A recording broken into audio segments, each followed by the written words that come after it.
지난 2000년의 교회사에서 다양한 이단 사상들이 복음과 성경적 진리를 공격해 왔습니다. 그런데 2세기에 유행했던 여러 가지 이단 사상들 중에서 마르키온주의라는 이단 사상이 있었습니다. 마르키온주의는 144년 마르키온이라는 사람의 가르침을 토대로 퍼지기 시작했는데, 그는 구약 성경의 하나님과 신약 성경의 하나님은 양립 불가능한 하나님이라고 그렇게 주장을 했습니다. 왜냐하면 마르키온의 관점에서는 구약의 하나님은 진노의 하나님인 반면에 신약의 하나님은 사랑과 자비의 하나님이었기 때문입니다. 그래서 그는 구약의 하나님을 악한 신으로 여기며 배격하게 되었고, 실제로 구약 성경은 물론이고 바울 서신 10개와 그리고 마르키온 복음을 제외한 나머지 신약 성경은 거부했습니다. 마르키온 복음이 뭐냐? 마르키온 복음이라는 것은 마르키온이 자기 이름을 단 건데 직접 편집한 누가복음입니다. 누가복음이 있으면은 그 중에서 일부를 잘라내고 그 나머지를 거기 자기 이름을 붙여서 마르키온 복음이라고 불렀습니다. 이 마르키온이라는 사람이 신약 성경은 전체를 다 인정하지 않았을까 싶을 수 있지만 그렇게 하지 않았는데, 그 이유는 신약 성경에도 구약 성경을 인용하는 그런 구절들이 굉장히 많기 때문에 그렇습니다. 이 외에도 마르키온의 가르침 중에서 이단적인 요소들은 더 있었지만, 마르키온주의의 핵심은 한마디로 하나님에 대한 잘못된 이해였습니다. 하나님에 대한 잘못된 이해.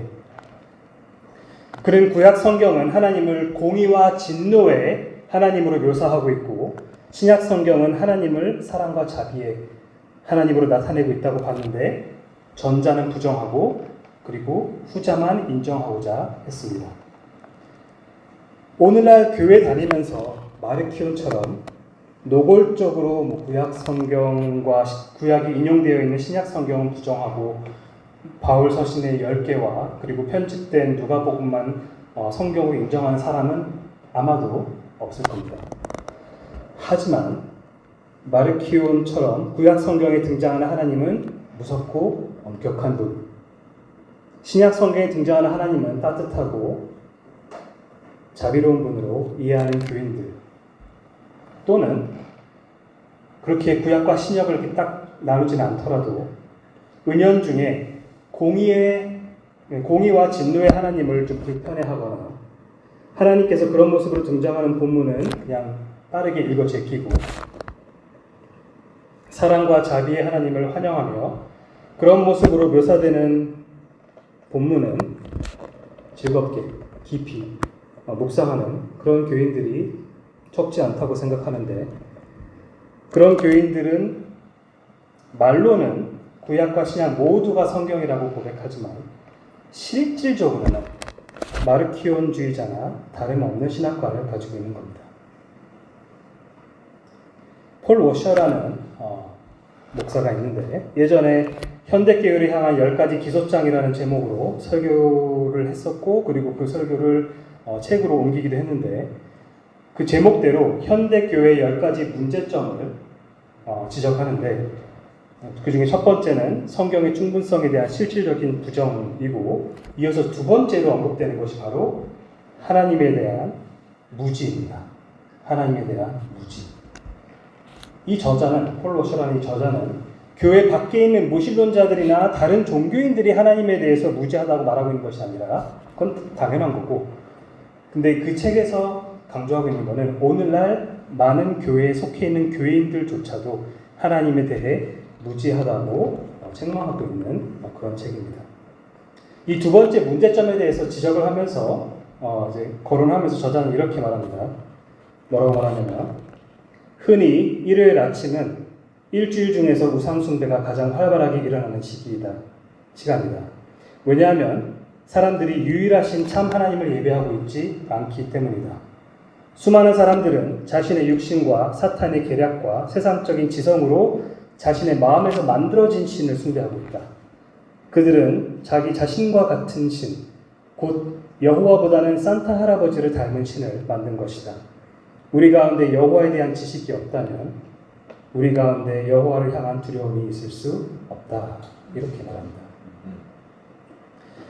어쩌면 오늘 이 자리에 앉아있는 여러분 중에서도 평소에 하나님을 온전하고 균형 있게 이해하기보다는 본인의 입맛에 맞는 부분 위주로 좀 취사선택함으로써 좀 파편적인 하나님관을 갖고 있는 분들이 계실 수도 있습니다. 마르키온과는 달리 창세기부터 요한계시록까지 성경 통독을 하긴 하지만 근본적으로는 마르키온과 마찬가지로 사랑과 자비의 하나님은 가까이 하고 공의와 진노의 하나님은 멀리 하는 그런 분들이 계실지도 모릅니다. 하지만 그것은 본인의 입맛에 맞게 다듬어진 우상인 것이지 성경이 말하는 참 하나님은 아닙니다. 오늘 본문만 보더라도 하나님께서는 사랑과 자비의 하나님이시면서 동시에 공의와 진노의 하나님이라는 사실을 우리가 분명히 알 수가 있는데 출애굽기 34장 5절부터 8절 본문을 살펴보도록 하겠습니다. 출애굽기 34장 5절부터 8절 본문을 제가 읽도록 하겠습니다. 여호와께서 구름 가운데 강림하사 모세와 함께 거기 서서 여호와의 이름을 선포하실세 여호와께서 그의 앞으로 지나시며 선포하시되 여호와라 여호와라 자비롭고 은혜롭고 노하기를 더디하고 인자와 진실이 많은 하나님이라 인자를 천대까지 베풀며 악과 과실과 죄를 용서하리라 그러나 벌을 면제하지는 아니하고 아버지의 악행을 자손 3, 4대까지 보응하리라 모세가 그 땅에 엎드려 경배하니라. 먼저 어떤 맥락에서 지금 오늘 본문의 내용이 일어나게 되었는지를 잠깐 되짚을 필요가 있을 것 같은데 모세가 이끄는 이스라엘 민족이 하나님의 은혜로 애굽에서 탈출하게 되죠. 그리고 탈출하고 나서 광야로 들어가서 좀 이동을 하다가 19장, 출애굽기 19장에서 시내라고 불리는 지역에 도착했다고 나옵니다. 그곳에서 하나님께서는 모세를 통해 이스라엘 백성에게 율법을 가르쳐 주셨고 24장을 보면은 우리가 흔히 이제 모세 언약이라고 부르는 그 언약을 이스라엘과 체결한 후에 모세가 시내산에 올라가서 하나님께 이제 성막에 대한 지침들을 여러 가지 받게 되는데 자, 근데 문제는 32장에서 발생합니다. 바로 금송아지 사건입니다. 모세가 산에 머물러 있는 시간을 참지 못한 이스라엘 백성은 금으로 송아지 형상을 만들어서 마치 그것이 여호와 하나님인 마냥 숭배했습니다. 이것이 특히 좀 심각했던 문제였던 이유는 불과 조금 전에 20장에서 하나님께서 이스라엘에게 10계명을 주셨는데 그중 두 번째 계명으로 너를 위하여 새긴 우상을 만들지 말고 또 위로 하늘에 있는 것이나 아래로 땅에 있는 것이나 땅 아래 물속에 있는 것에 어떤 형상도 만들지 말며 그것들에게 절하지 말며 그것들을 섬기지 말라고 말씀하셨기 때문에 그렇습니다. 이스라엘이 금송아지를 만들어 숭배하고 있다는 사실을 이제 하나님께 듣게 된 이제 모세가 서둘러서 시내산에서 내려갔는데 내려가니까 백성들이 금송아지 앞에서 춤을 추고 있는 그런 광경을 보게 됩니다.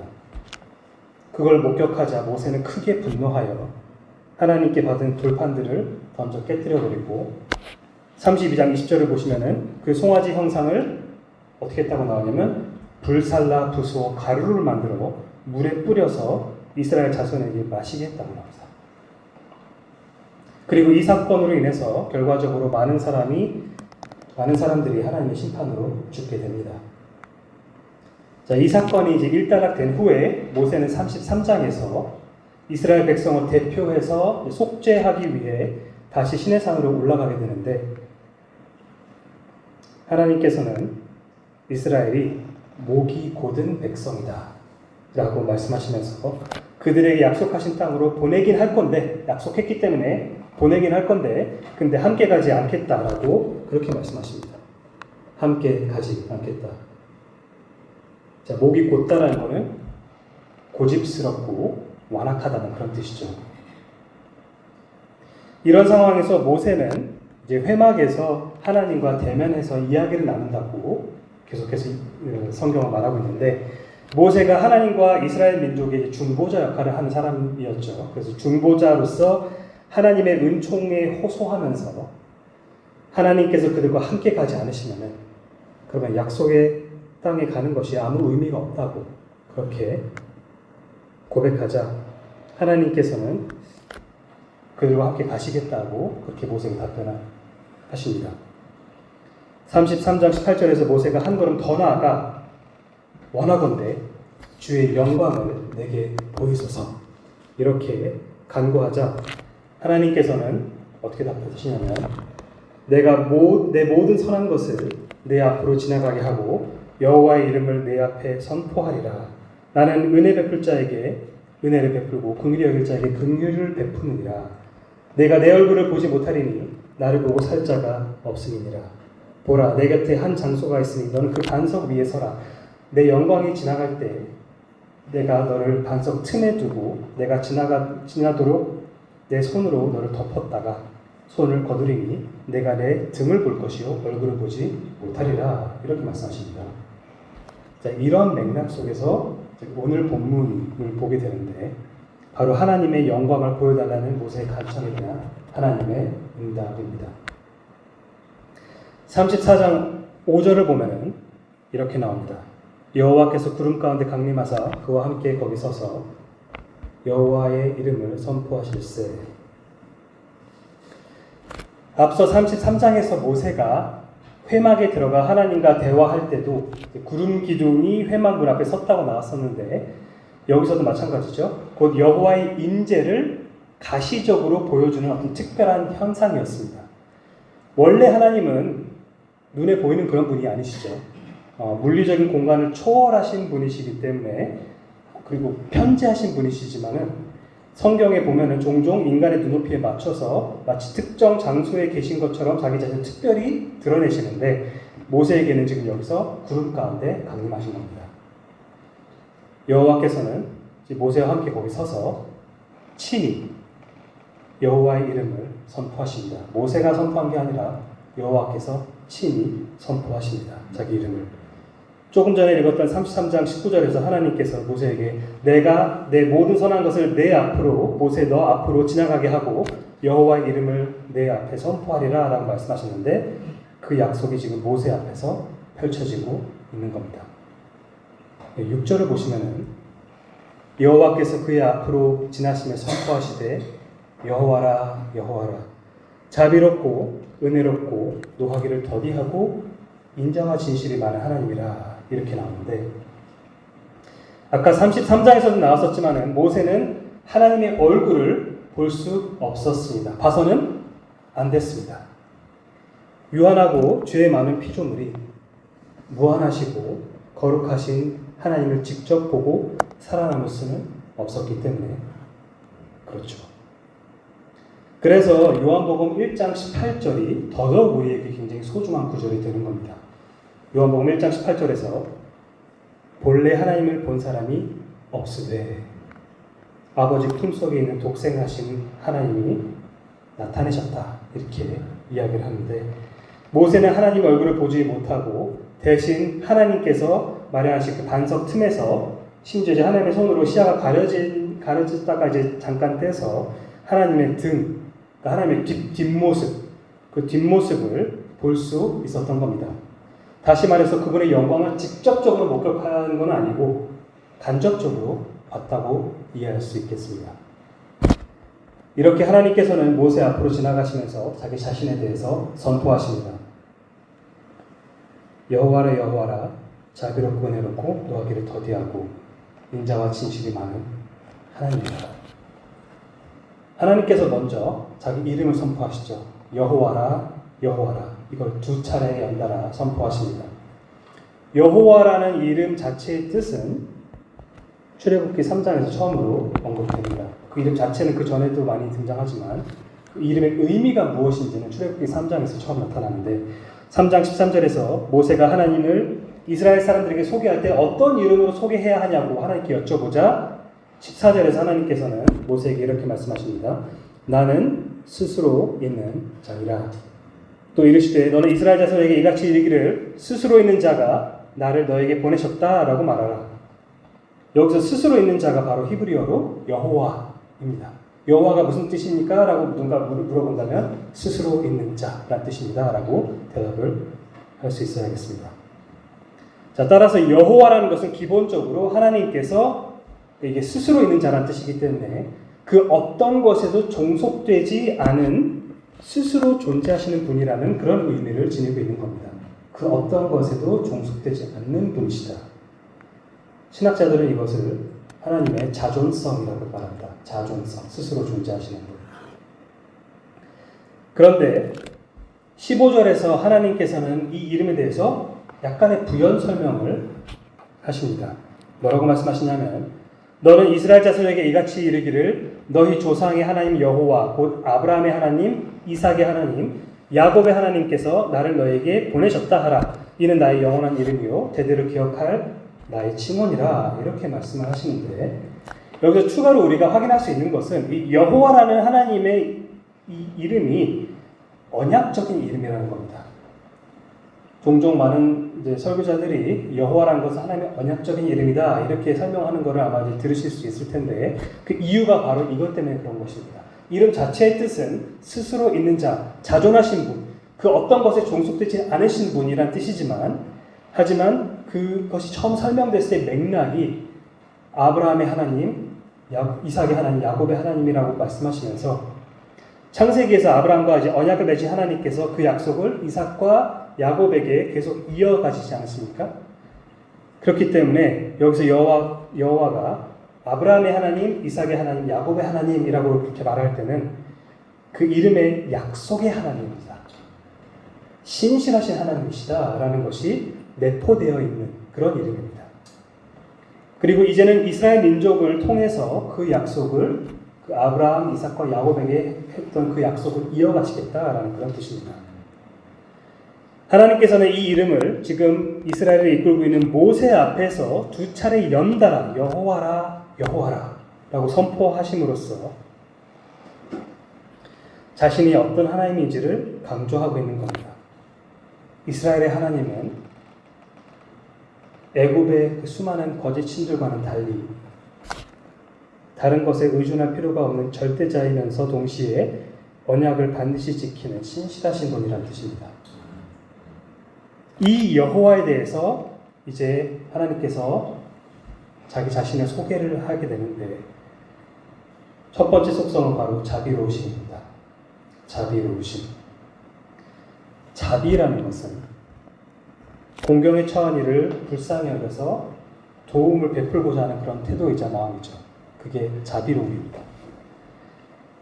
마르키온이 겸손하게 배우고자 하는 마음으로 이 구절을 곱씹어 묵상했더라면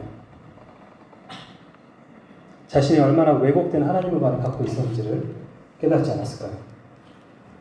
구약 성경을 읽다 보면 때때로 우리는 인간적인 관점에서는 좀 소화하기 쉽지 않은 그런 일들을 하나님께서 허락하시거나 심지어 명령하는 어떤 그런 경우들을 보게 됩니다.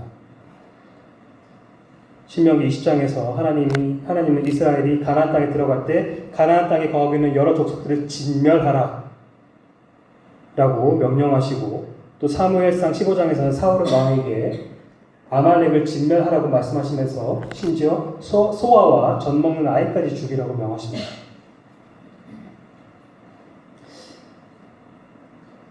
인간적으로는 조금 소화하기가 힘든 그런 말씀일 수가 있죠. 그래서 많은 사람들은 이런 구절들을 읽으면서 구약의 하나님은 정말 끔찍하고 잔인한 그런 신인가 봐 이렇게 하나님을 평가하려고 그렇게 하지만 우리가 기본적으로 잊어서는 안 될 세 가지 사실이 있는데 첫 번째는 오늘 본문뿐만 아니라 성경 곳곳에서 하나님은 자비로운 분으로 묘사되고 있다는 사실이고 일단 성경이 그렇게 증언하고 있다는 사실이고 둘째로는 아담과 함께 타락한 모든 죄인들은 우리는 죄악에 오염된 관점을 갖고 있기 때문에 거룩하신 하나님께서 행하신 일들을 올바르게 평가할 능력도 없고 자격도 없는 존재들이고 셋째로 하나님께서 자비롭다는 말 자체가 그분께서 모든 죄인들에게 자비를 베푸실 의무가 있다는 뜻은 아니라는 사실을 기억해야 합니다.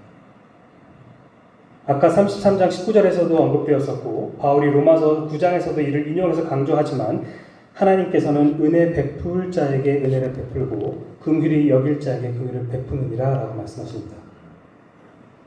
다시 말해서 그분께서 누구에게 자비를 베풀지 말지는 그것은 그분의 권한이지 모든 자들에게 동일한 자비를 베풀어야 할 의무가 그분께 있다는 사실은 아니라는 사실을 기억해야 합니다. 하나님의 자비를 바르게 이해해야 우리가 하나님께 기도할 때도 바른 태도로 나아갈 수 있습니다. 우리는 하나님께 자비를 요구할 수 있는 것이 아니라 간구해야 합니다. 요구는 나에게 권리가 있고 상대방에게 의무가 있을 때 하는 것이지만 간구라는 것은 나에게 자격이 없고 상대방에게 권리가 있을 때 하는 겁니다. 부탁하는 겁니다. 하나님께서 친히 말씀하신 것처럼 그분께서는 자비로우신 분이시기 때문에 우리가 자비를 구해야 하지만 주제넘게 우리가 그걸 요구할 수 있는 것이 아니라 나의 자격 없음을 고백하면서 우리가 엎드려 간구해야 된다는 사실을 잊지는 말아야겠습니다. 이어서 여호와를 묘사하는 두 번째 속성이 나오는데 바로 은혜로우심입니다. 은혜로우심. 방금 전에 자비로우심과 굉장히 유사한 개념인데 은혜라는 것은 자격 없는 자들에게 값없이 베푸시는 호의 내지는 선물입니다. 자격 없는 자들에게 값없이 베푸시는 호의나 선물. 다시 말해서 누군가의 공로나 업적에 비례해서 주어지는 상이 아니라 그 호의를 얻기 위해 이룬 것이 아무것도 없음에도 불구하고 전적으로 은혜 베푸는 자의 은혜로우심을 토대로 주어지는 것. 그것이 바로 은혜입니다. 하나님의 자비와 마찬가지로 그분께서 모든 사람들에게 동일한 은혜를 베풀 의무가 있는 것은 아니지만 그분께서는 그 와중에 영원한 지옥 형벌을 받아 마땅한 죄인들에게 은혜를 베푸실 수 있고 그리고 그분의 주권적인 뜻 안에서 그 은혜를 베푸시기를 기뻐하시는 하나님이십니다. 또 여호와는 노하기를 더디하는 분이라고 나옵니다. 히브리어를 문자 그대로 번역하면 코가 길다라고 나오는 부분인데 여호와께서는 코가 길다. 히브리어로 코라는 단어가 화, 분노를 지칭할 때 사용되는 단어입니다. 우리도 화가 날 때 호흡이 거칠어지면서 막 씩씩거리죠. 그런데 히브리어로 코가 길다라는 것은 코의 통로가 길기 때문에 숨을 오래 참을 수 있다는 뜻이기 때문에 화를 천천히 낸다. 노하기를 더디한다. 그런 뜻입니다. 즉 이것은 하나님의 인내심을 나타내는 그런 표현입니다. 여호와께서 분노하지 않으신다는 뜻이 아니라 마땅히 화를 낼 만한 상황에서 더디게 분노하신다는 뜻입니다. 다시 말해서 자기 화를 주체하지 못해서 즉각적으로 분노를 표출하는 그런 다혈질적인 신이 아니라는 뜻입니다. 우리는 하나님의 오래 참으심을 매일매일 보고 있습니다.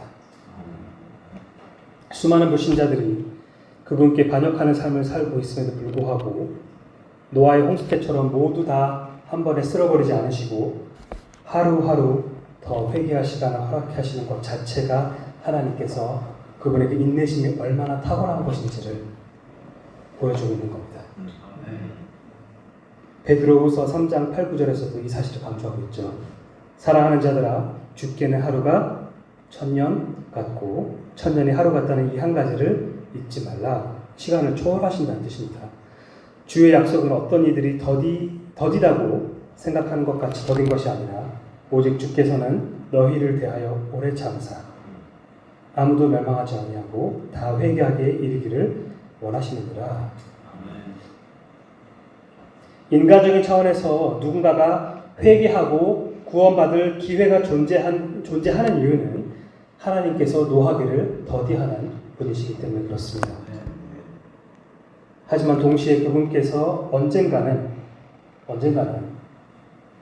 더 이상 참을 수 없기 때문이 아니라 더 참을 수 있음에도 불구하고 미리 정하신 때에 그분의 주권적인 지혜로 그분의 인내의 은혜를 거두어드리고 나서 베드로후서 3장 10절에서 경고한 것처럼 주의 날이 도둑같이 임할 것이기 때문에 아직 진정으로 회개하고 복음을 믿지 않은 모든 죄인들은 그분의 인내심을 시험하지 마시고 늦기 전에 회개해야 마땅합니다. 자, 더 나아가 하나님은 자신에 대해 인자와 진실이 많은 하나님이라고 선언하시죠. 여기서 개역개정은 히브리어 헤세드라는 그 단어를 인자라고 이제 번역을 했는데, 개인적으로는 인자라는 단어가 헤세드의 의미를 충분히 전달하는지는 잘 모르겠습니다. 이 헤세드라는, 그러니까 인자라는 말은 우리말로 어질고 자애롭다라는 뜻이죠. 기본적으로 우리는 보통 이 말을 들을 때 너그럽고 뭔가 좀 사랑이 많은 이런 느낌을 많이 받습니다. 이게 뭐 헤세드란 단어랑 무관한 것은 아니지만은 그게 다가 아닙니다. 헤세드는 그거보다 조금 더 풍성한 의미를 갖고 있는데, 특히 신실하신, 언약적인 사람, 약속을 지키는 사람, 이것을 표현할 때 보통 헤세드라고 표현합니다. 즉 하나님께서는 헤세드가 많다라는 그런 말은 그분께서 참으로 신뢰할 수 있는 분이라는 그런 뜻입니다. 참으로 신뢰할 수 있는 분이다. 우리는 능력이 부족하거나 아니면 때때로 마음이 바뀌어서 약속을 쉽게 어기곤 하지만, 그래서 신실하지 못할 때가 많지만 하나님께서는 자기 백성에게 약속하신 것을 언제나 지키시는 하나님이십니다. 그래서 바울은 디모데후서 2장 13절에서 우리는 믿음이 없을지라도, 우리는 신실하지 못할지라도 주는 항상 믿으시니 왜냐하면 자기를 부인할 수 없기 때문이라, 그렇게 말씀하십니다. 마찬가지로 하나님께서는 또 진실이 가득하고 거짓이 전혀 없으신 분이십니다. 그분께서 하시는 모든 말씀은 곧 진리이기 때문에 오류가 전혀 없고, 그래서 우리가 읽는 하나님의 영감을 기록된 성경 또한 무오한, 즉 오류가 없는 하나님의 말씀인 겁니다. 특히 이제 요한복음 1장 17절에서 율법은 모세로 말미암아 주어진 것이요 은혜와 진리는 예수 그리스도로 말미암아 온 것이라라고 사도 요한이 그렇게 증언을 할 때, 많은 성경학자들은 요한복음 1장 17절에서 그 은혜와 진리라는 그 표현이 출애굽기 34장 6절의 그 인자와 진실을 연상시키는 것이 결코 우연이 아니라고 말합니다. 즉 은혜와 진리의 원천이신 예수 그리스도께서 곧 인자와 진실이 많으신 여호와 하나님이라는 것을 요한이 강조하고 있다라고 말합니다. 자, 여기까지만 보더라도 마르키온이 성경을 얼마나 잘못 이해하고 있었는지를 알 수 있죠. 구약 성경에서도 하나님의 자비로우심과 은혜로우심과 오래 참으심과 신실하심과 진실하심이 강조되고 있고, 이러한 그분의 그 속성들은 신약 성경에서도 예수 그리스도 안에서 동일하게 발견됩니다. 하나님은 변치 않으시는 분이십니다. 말라기 3장 6절에서 하나님께서 나 여호와는 변하지 아니하나니 라고 선언하신 것처럼 그분께서는 불변하신 하나님이십니다. 다시 말해서 구약의 하나님과 신약의 하나님은 언제나 동일하신 여호와 하나님이십니다. 계속해서 7절을 보면은 인자를 천대까지 베풀며 악과 과실과 죄를 용서하리라. 그러나 벌을 면제하진 아니하고 아버지의 악행을 자손 3, 4대까지 보응하리라. 이렇게 말씀을 하시는데, 우선 인자를 천대까지 베풀며 라고 말씀하시죠. 하나님께서는 그분의 신실한 언약적 사랑을 후하게 인색하지 않게 베푸신다는 그런 표현이고, 또 이어서 악과 과실과 죄를 용서하리라 라고도 말씀하시는데, 여기서 악, 과실, 죄, 이거는 각각 서로 뭐 다른 그런 것이라기보다는 유의어죠. 유의어 세 개를 함께 묶어서 사용함으로써 하나님께서는 온갖 죄악을 용서하실 수 있는 그런 하나님이시다라는 사실을 강조하고 있는 겁니다. 물론 진정으로 회개할 때 용서하신다는 뜻이긴 하죠. 하지만 하나님께서는 어떤 죄는 도저히 그분의 능력으로는 감당이 안 되기 때문에 용서하지 못하는 어떤 그런 상황은 발생하지 않는다는 이야기를 하고 계신 겁니다. 하나님께서는 진정으로 통회하며 회개하는 죄인에게 미안한데 너가 지은 죄는 좀 너무 심해가지고 내가 그거는 좀 용서하기가 버겁네 라고 그렇게 말씀하시는 분이 아니라는 겁니다. 자, 여기까지는 이제 마르키온주의적인 생각을 갖고 있는 사람들도 어렵지 않게 수용할 수 있는 그런 내용들이었는데, 이어서 하나님께서는 다소 역설적인 말씀을 하십니다. 그러나 벌을 면제하지는 아니하고. 이게 무슨 뜻입니까? 방금 전에 인자를 천대까지 베풀며 악과 과실과 죄를 용서하리라 라고 선포해놓고 이제는 그러나 벌을 면제하지는 않는다고요. 용서한다는 것은 죄에 대한 벌을 요구하지 않는다는 뜻인데, 동시에 벌을 면제하지 않는다라는 말은 무슨 아닙니까? 모순이 아니라 역설입니다. 모순이라는 것은 두 가지 진술이 상충되어서 양립 불가능한 말도 안 되는 경우를 말하는 것이고, 역설이라는 것은 표면적으로는 모순처럼 보이지만 이면적으로는 중요한 진리가 함축되어 있는 경우를 말합니다.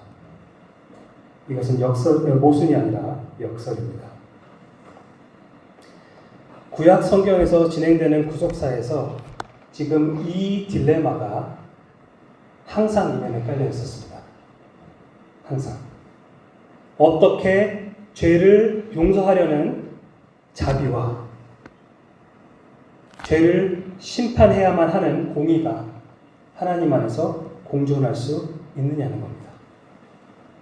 달리 말해, 어떻게 죄를 미워하시는 하나님이 죄인들을 용서하실 수 있으며 어떻게 의로우시는 하나님이 악인들을 의롭다고 여길 수 있느냐는 겁니다.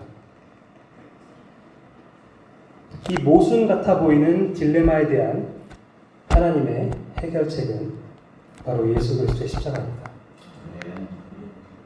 성자 하나님께서 육신을 입어 이 땅에 오셔서 하나님께서 창세전부터 구원하기로 택하신 자들의 죄를 짊어지고 십자가 달려 죽으셨습니다. 바로 그 십자가에서 모순 같아 보였던 하나님의 공의로운 진노와 자비로운 사랑이 사실은 영광스러운 역설이었음을 보이게 됩니다. 공의로우신 하나님께서 결코 간과할 수 없는 죄악을 간과할 수 있었던 이유는 다른 이가 그 죄값을 대신 치렀기 때문에 그렇습니다. 다른 이가 십자가 위에서 택하심을 받은 자들이 원래 받아 마땅한 하나님의 무한한 진노를 대신 감당하셨기 때문입니다. 바로 이 때문에 로마서 3장 25절, 26절이 성취될 수 있었던 건데, 바울이 거기서 뭐라고 말했었냐면, 이 예수를 하나님이 그의 피로써 믿음으로 말미암는 화목제물이라는 것은 하나님의 진노를 만족시키는 희생제물을 의미합니다. 이 화목제물로 세우셨으니 이는 하나님께서 길이 참으시는 중에 전에 지은 죄를 간과하심으로 자기의 의로우심을 나타내려 하심이니, 곧 이때에 하나님이 자기의 의로우심을 나타내사 자기도 의로우시며 동시에 또한 예수 믿는 죄인들을 의롭다 하려 하시니라, 이렇게 말합니다. 십자가 위에서 하나님의 공의로운 진노가 예수 그리스도의 대속적인 죽음을 통해 완전히 충족되었고, 그로 인해 이제는 예수 그리스도를 믿는 모든 택하심을 받은 죄인들이 하나님께로부터 은혜로 복음을 믿게 될 때 이미 2000년 전에 그리스도 안에서 성취된 속죄 사역의 혜택을 그 죄인들이 누리게 되어서 죄 사함을 얻게 되는 겁니다. 따라서 오늘 본문에서 여호와 하나님께서 모세에게 자신에 대해서 인자를 천대까지 베풀며 악과 과실과 죄를 용서하리라, 그러나 벌을 면제하지는 아니하리라 라고 선언하실 때, 한편으로는 물론 하나님께서 말씀하셨다는 그 사실만으로도 그게 진리가 되는 것이긴 하지만, 더 나아가 이 자기 선언이 예수 그리스도의 십자가를 통해서 확증된 것임을 우리가 알아야 하는 겁니다. 이어서 하나님께서는 7절 끝에 아버지의 악행과 자손 3, 4대까지 보응하리라, 악행을 자손 3, 4대까지 보응하리라 라고 말씀하시는데, 이것은 부모가 죄를 지었다는 이유로 무고한 자손들까지 덩달아 이제 벌을 하시겠다라는 그런 뜻이 아니라 그 죄가 자손들에 의해 답습될 가능성이 굉장히 높다는 것을 아시고 미리 경고하시는 것으로 이해하는 것이 좋습니다. 이거는 이 말씀을 억지로 우리의 신학관에 맞게 해석하는 것이 아니라 실제로 신명기 24장 16절에서 하나님께서는 분명히 이렇게 말씀하십니다. 아버지는 그 자식들을 말미암아 죽임을 당하지 않을 것이요 자식들은 그 아버지를 말미암아 죽임을 당하지 않을 것이니 각 사람은 자기 죄로 말미암아 죽임을 당할 것이니라. 그리고 마찬가지로 에스겔서 18장에서도 뭐라고 말씀하셨냐면 그런데 너희는 이르기를 아들이 어찌 아버지의 죄를 감당하지 아니하겠느냐 하는도다. 아들이 정의와 공의를 행하며 내 모든 율례를 지켜 행하였으면 그는 반드시 살려니와 범죄하는 그 영혼은 죽을지라. 아들은 아버지의 죄악을 담당하지 아니할 것이요 아버지는 아들의 죄악을 담당하지 아니하리니 의인의 공의도 자기에게로 돌아가고 악인의 악도 자기에게로 돌아가리라. 그러나 악인이 만일 그가 행한 모든 죄에서 돌이켜 떠나 내 모든 율례를 지키고 정의와 공의를 행하면 반드시 살고 죽지 아니할 것이니라. 이렇게 말씀하셨기 때문에 하나님께서는 부모의 죄를 단지 자식이라는 이유만으로 그 책임을 그 자식에게 묻겠다는 그런 뜻은 아닙니다. 따라서 오늘 본문에 나온 그 말씀을 어떻게 이해할 것이 맞냐면 쉽게 말해서 아버지가 도둑질을 했다고 해서 자녀까지도 아버지의 죄에 대해서 그 벌을 받게 된다는 그런 뜻이 아니라 아버지가 그런 삶을 살았을 경우에 자녀들도 그 영향을 받아서 동일하거나 유사한 죄를 범할 가능성이 굉장히 높은데 그런 경향성을 염두에 두고 지금 이스라엘 민족에게 경고를 하시는 겁니다. 자, 여호와의 자기 선언이 여기서 이렇게 끝나는데 8절을 보면 모세가 이 선언에 대해서 어떻게 반응하는지 나옵니다. 모세가 급히 땅에 엎드려 경배합니다. 만약 누가 저에게 여호와를 경외하는 마음을 그림으로 한번 그려보라고 한다면 아마도 이 구절에 나와 있는 모세의 모습처럼 그리지 않을까 싶습니다. 여호와께서 자기 선언을 하며 모세 앞을 지나가자 반석 틈에 숨어있던 모세는 급히 즉시 곧바로 땅에 엎드려 경배했습니다. 경배한다는 것은 경외하는 마음으로 엎드린다는 그런 뜻이죠. 엎드리는 이유는 자기 자신을 낮추어서 본인이 자격 없음을 인정하면서 상대방의 가치를 높이기 위함입니다. 그래서 영어로 경배나 예배를 뭐라고 하냐면 worship이라고 말하는데 worship은 원래 worth라는 단어와 ship이라는 단어의 합성어입니다. 여기서 worth라는 단어가 가치라는 뜻입니다. 가치. 그래서 하나님을 worship 한다는 말은 하나님의 지극히 높은 그 가치를 깨닫고 그에 걸맞는 영광을 올려드린다는 뜻입니다. 여호와 하나님께서 어떤 분인지를 진정으로 깨달은 자는 모세처럼 경외하는 마음으로 엎드려 그분께 영광을 돌릴 수밖에 없습니다. 여호와라 여호와라 자비롭고 은혜롭고 노하기를 더디하고 인자와 진실이 많은 하나님이라. 인자를 천대까지 베푸며 악과 과실과 죄를 용서하리라. 그러나 벌을 면제하지는 아니하고 아버지의 악행을 자손 3, 4대까지 보응하리라. 여러분은 이 여호와 하나님을 알고 계십니까? 마르키온처럼 단지 내가 선호하는 그런 어떤 하나님의 모습만 받아들이고 좀 부담스러운 어떤 그런 모습은 거부함으로써 나만의 일종의 금송아지 형상을 내 마음속에 우상처럼 세우는 것이 아니라 여호와 하나님께서 친히 선언하시는 자기 자신에 대한 온전한 속성들을 모두 기쁘게 인정함으로써 모세처럼 그 하나님 앞에 엎드려 경배하고 계십니까?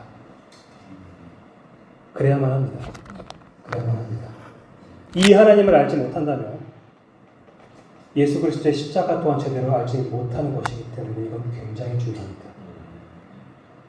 여러분 이것은 목사나 신학 교수 정도 되는 사람이나 알면 되는 그런 어떤 고차원적인 고상한 그런 어떤 신학 지식이 아니라 모든 구원받은 성도들이 반드시 이해하고 있어야 할 복음의 기초입니다. 성경에 우리에게 제시하는 그 완전히 공의롭기 때문에 죄를 넘어갈 수 없는 하나님의 모습과 완전히 자비롭기 때문에 죄를 용서하기를 원하시는 하나님의 모습의 이 역설적인 이 긴장 관계를 우리가 이 긴장 관계를 감당할 수 없어가지고 한쪽 내가 원하는 쪽만 취사 선택하는 것이 아니라 이 긴장 관계 자체를 우리가 온전히 받아들이고 우리가 느끼는 이 긴장 관계가 예수 그리스도의 십자가를 통해서 해소된다는 그 사실을 우리가 깨달을 때 비로소 십자가 위에서 도대체 무슨 일이 지금 벌어지고 있는 것인지를 깨달을 수 있는 겁니다. 아직 죄에 대해 진노하시는 하나님이 불편하고 부담스럽고 받아들이기 힘든 그런 분들은 본인의 죄의 심각성을 진정으로 마주한 적이 있는지를 한번 다시 점검할 필요가 있습니다. 그리고 아직 이 하나님과 이 복음을 진정으로 믿고 있는 것이 아닌 것 같다고 만약에 생각이 든다면 오늘 하나님께서 자기 자신을 소개하신 이 본문을 다시 한번 곱씹으면서 왜 예수 그리스도의 십자가 외에는 구원이 없는지를 깊이 한번 생각해 보시고 우리의 죄를 용서받을 수 있는 유일한 속죄사를 성취하신 그분께 자신을 전적으로 의탁하여 영생을 얻으시길 간절히 바랍니다.